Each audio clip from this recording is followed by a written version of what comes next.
Hey writers, Lee Jessup, career coach for emerging and professional screenwriters, here to start on day 1 of 5 into our exploration of query letters and how to write a query letter that is, in fact, impactful. Now, a lot of writers do wonder, do I have to do query letters? You don't have to do anything you don't want to. Your job is to get your script out there, and query letters is one of the ways that you may consider, one of the avenues that you might take to get your screenplay in front of a potential rep or a potential producer. And a query line starts with the subject line. It's really important that in the subject line, you do not include the title of the screenplay or your name unless they are familiar to the recipient in some way. If somebody suggested that you reach out to the manager that you're querying, that should certainly go in the query letter. If you were recommended to them by one of their clients who said, hey, I think you'd be a great fit. Yeah, sure, recommended by such and such, my friend the writer. Not my friend the writer, just the name will do.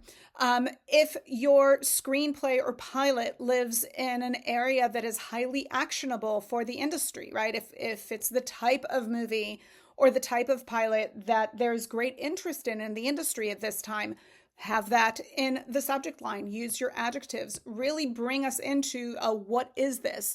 Don't waste that real estate on things that are not meaningful. If you won a very small competition of 200 writers or 200 submissions, it's likely not going to be impactful for the recipient unless it's in their native community.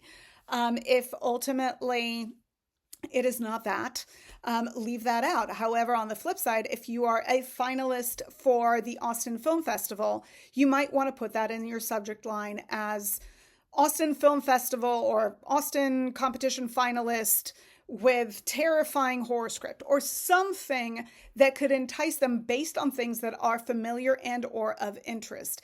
If you've been doing your research, which we will talk all about when we talk about tailoring in our next video, you will know if there's something that is of interest to them, and then certainly you want to try and highlight that in the subject line. Obviously, your subject line should not go for days and days, but simply whet their appetite and entice them to ask for the script, right? Ultimately, what we want from a query letter is to get a read request. So everything that we're going to talk about in these 5 days of tips is going to be geared towards garnering that interest and that request for your material.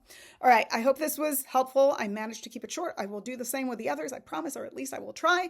Subscribe here for more because more is coming your way, and do check out my query letter reviews that are now available on my site. Bye.